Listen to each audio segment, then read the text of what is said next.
Hi everyone, so this is a second lecture on the techniques in microbiology. So we will learn about isolation and cultivation of microorganisms. We will particularly learn about isolation and cultivation of bacteria. Okay, media is a substance which is used by the bacteria to grow. So the media can be divided into liquid and agar media. So liquid media also called as a broth, so which is present in a liquid form. On the other hand, agar media is prepared the same way as a liquid media, except agar is added. So agar is a gelling agent. So after you added the agar, so we plate it, or you can also put it in a test tube. Okay, first is the culture. So culture is an organism that grows on or in the media. So the culture can be divided into a mixed culture or a pure culture. So mixed culture contains more than one kind of a microorganism, while on the other hand, pure culture contains only one kind of a microorganism. So which means mixed culture means it contains more than one species of bacteria, while pure culture contains one species of microorganism. Yeah, the following term is isolation. So isolation is a process of isolating organism from a mixed culture. So which means you try to get a pure culture from a mixed culture. So the second term is isolate. So isolate is an organism that has been successfully isolated. And then the preparation of pure culture involves isolation of organisms and maintenance of the isolated colony. So whichever colony that been isolated from a mixed colony, we call as a isolate. On the other hand, the technique we need to know when it comes to the isolation is the aseptic technique. So aseptic technique is a proper technique of handling apparatus, organism with the aim of to reduce contamination, and is very important technique in microbiology, which you will also learn in your practical one. Okay, isolation. Okay, look at this plate. So this plate, it contains two different types of bacteria. So the red ones are the Serratia and the blue ones are the E. coli. And then we try to isolate single colonies or isolates from the mixed culture from the process called isolation. And the same thing happens here. So we try to isolate Serratia from a mixed culture, and all of these things we call as isolate, and they are pure culture. So once you obtain this pure culture, we use them to make a stock culture. Stock culture is the culture that usually we keep it for years as a stock.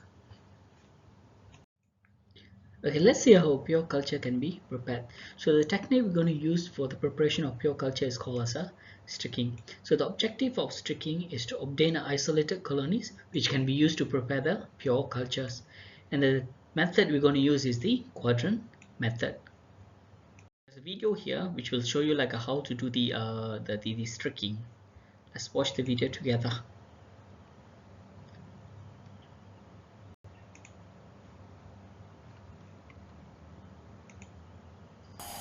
Place the inverted plate close to the Bunsen burner to reduce chances of contamination. Turn on the Bunsen burner. Loosen the cap of the bottle containing the inoculum. Hold an inoculation loop in your right hand and put the flame of the Bunsen burner to blue, and take the inoculating loop and heat at the peak of the blue flame until the wire is white hot, and then allow to cool or keeping close to the Bunsen burner. Do not wave around the loop to cool quicker, as it increases the chance of contamination. Without putting the loop down, lift the test tube containing the inoculum with your left hand and remove the cap of the bottle with a little finger on your right hand. Pass the neck of the bottle through the flame 2 to 3 times so it becomes sterile. Once the bottle is sterile, put the loop into the suspension without touching the sides of the bottle. Remove the loop and reflame the neck of the bottle before closing the lid to sterilize.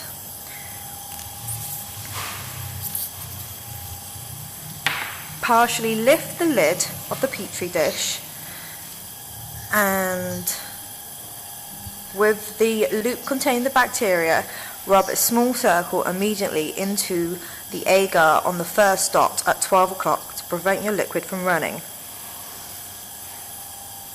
Reflame the loop and let it cool for 5 seconds by touching an unused part of the agar surface close to the edge of the plate.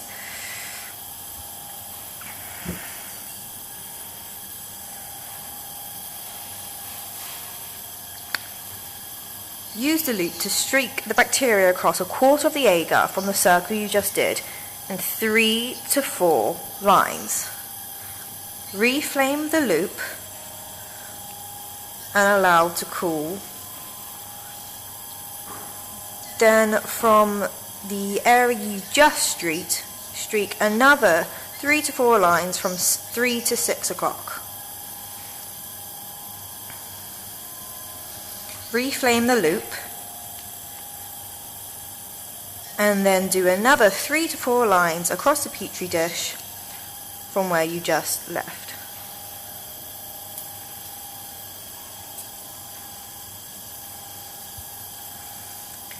Reflame the loop. In the last quarter of the agar dish, you need to streak the bacterium in a zigzag formation from the outside of the agar towards the centre. Be careful not to streak the bacterium where you previously streaked, as it will not give the desired separation, and the zigzag of the bacterium should not touch the sides of the petri dish. Reflame the loop to sterilise before putting away. Turn Bunsen burner flame back to safety, and please leave your agar plates on the side to be collected for incubation. Okay, I hope the video is clear, like how to do this tricking. Okay, this is another slide. It's showing like how to make a pure culture using a tricking method. So let's say you've been given a mixed culture that containing Serratia and E. coli. So first, you use an inoculum loop. You transfer a little bit of the liquid into the plate in a circular motion. After that, you heat up the loop to sterilize it and then cool it down and then do 3 to 4 streakings. It's more like 3 to 4 lines using the inoculum loop. After that, you heat up the loop and then wait for it to cool down, and then from the quadrant 1, which is this one, and then you do another 3 to 4 lines. That will become your quadrant 2, and then heat up the loop, and after it's cool it down, and then you do another 3 more lines from the second quadrant, and then do the following, I do the same thing for the fourth quadrant, and then followed by the zigzag. Okay, so usually after 24 hours of incubation, you should able to get a single colony at the zigzag or at the fourth quadrant. Okay, usually one of the way to certain that the culture that you are obtaining is a pure culture is that all the bacteria or all the colonies will have a similar morphology. And once you know all of them are having a similar morphology and a pure culture, and then we start to do a stock culture. So how to do a stock culture? So we will be looking into it in a while.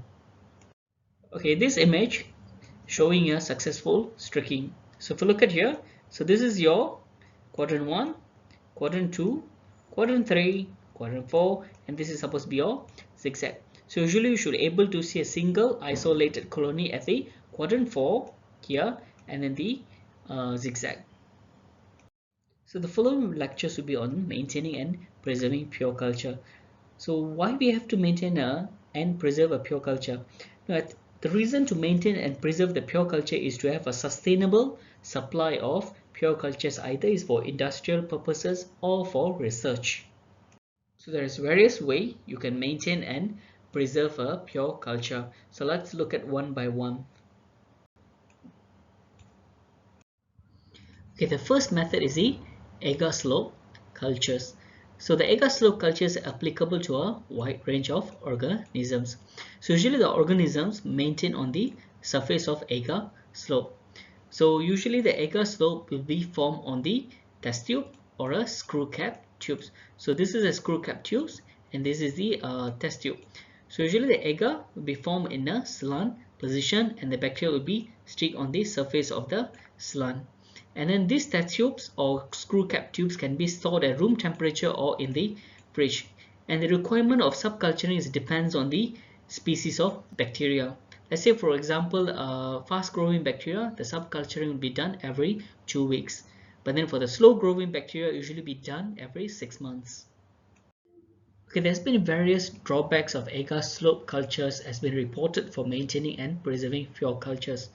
So agar slope cultures has been reported can lead to contamination during subculturing, and also has been reported can cause loss of viability due to faulty media.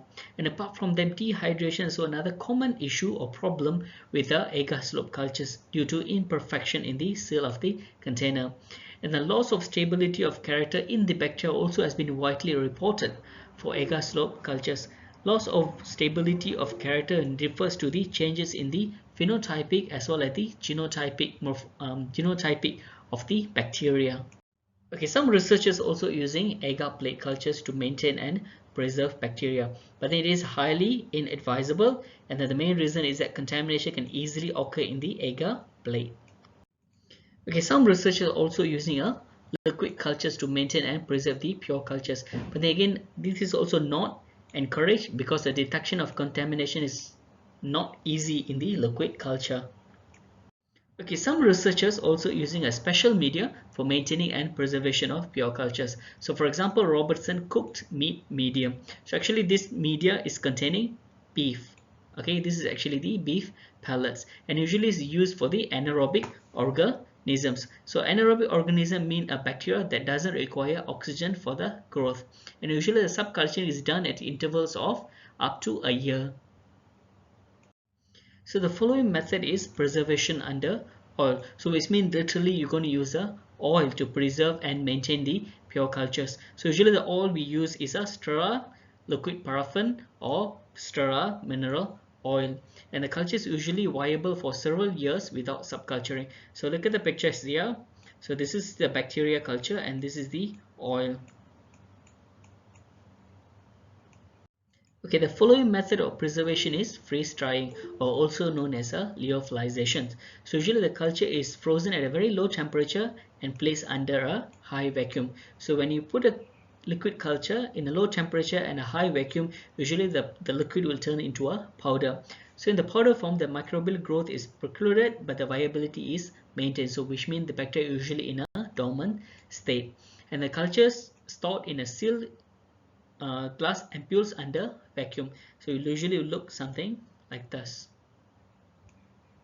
Okay, there are few advantages of using a freeze drying for preserving pure cultures. So first of all, it easily can be stored for long periods of time. So usually the ampoules, which have been shown in the previous slide, can be stored up to like 15 to 20 years, and usually can be kept in room temperature or in the fridge. And this is particularly very useful for storage of culture collections.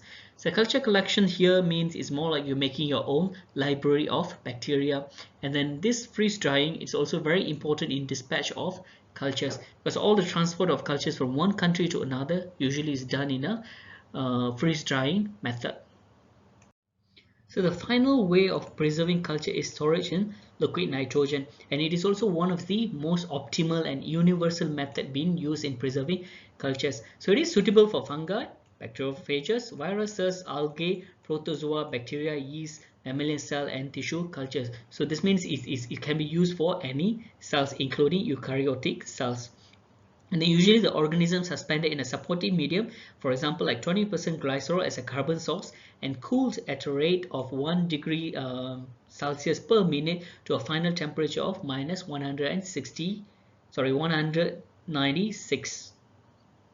And then usually this is how the storage cabinet will look like. So this whole thing will be filled up with liquid nitrogen, and then inside you will see some boxes, or sometimes also comes in a cylinder form, so where you can arrange your bacteria in the shelves here, and then you keep it in the liquid nitrogen. Okay, one of the disadvantages of storing in liquid nitrogen is that liquid nitrogen easily evaporates, and therefore it must be replenished regularly, and this increases the preservation cost of the pure cultures. So that's all for today. If you have any question, please post in the e-learning.